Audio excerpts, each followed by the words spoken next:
For one thing, the one-armed swordsman films represent two periods of Chang Cheh.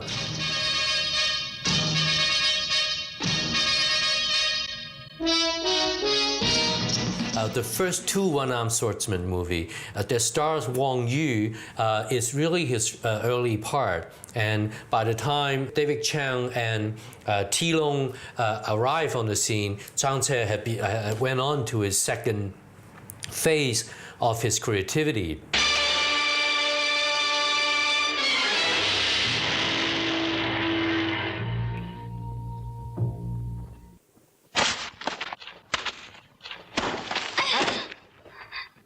小姐，得罪了。好，你欺负我。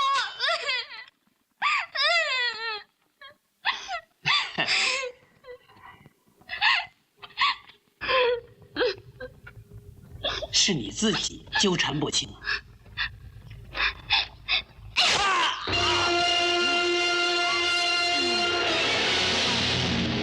First of all, of course, some writers have pointed out that the cutting off of the arm is at least a tribute, if not a plagiarism, of a Jin Yong novel, 神雕侠女, in which the central character Yang Guo had his arm cut off by his 师妹, the sister-in-arms.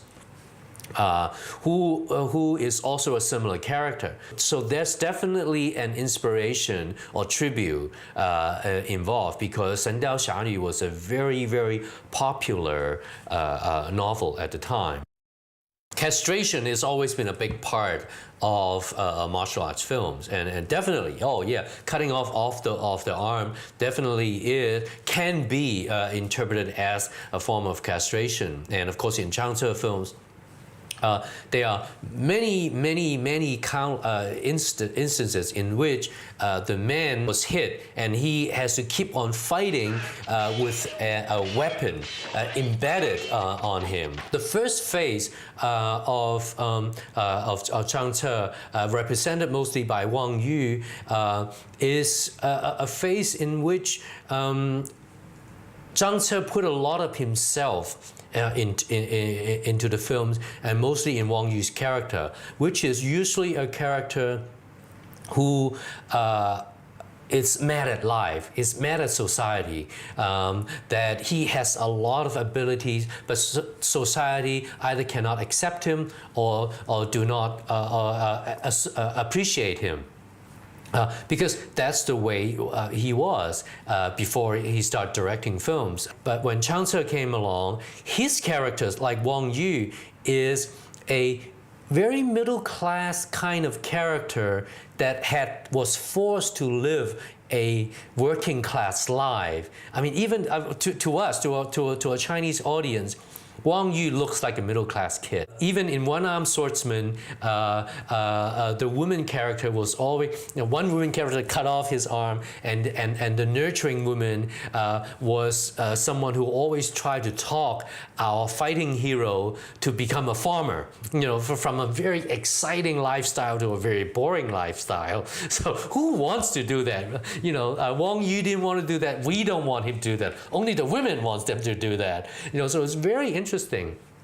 That issue was continued in the second One-Armed Swordsman film.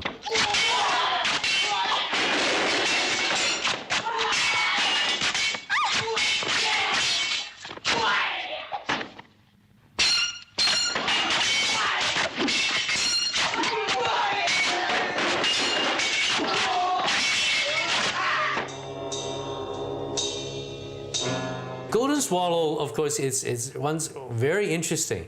For example, Come Drink With Me, the Chinese title for Come Drink With Me is 大醉侠, which is the man character. But in fact, the film's central character is the woman. So when Chang Cheh makes sort of a sequel to that film, the title character is Jin Yanzi, the female character, but the main character is actually the man. So it's sort of like they're mirror images of each other.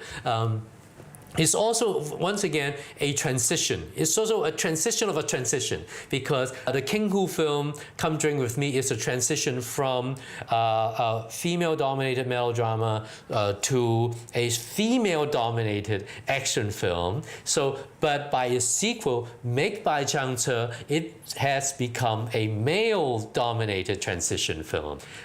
So it's very interesting. Of course, also in terms of character, the Wang Yu character and the Lolei character, and they're both in love with the same woman, and the way the love of the women character falls is also very interesting. For example, if you look at those two films, there is a very conscious attempt to ignore the first film. In this film, she was just torn between two main characters, and each represented different kind of characters, different character types, because Lolei is a kind of loyal, humble, boring character, while Wang Yu is the kind of more flamboyant, more attractive, more boyish. Once again, his James Dean characters, and we all know women love James Dean, so so it's very natural that Zhang Pei Pei was more attracted to the Wang Yu character.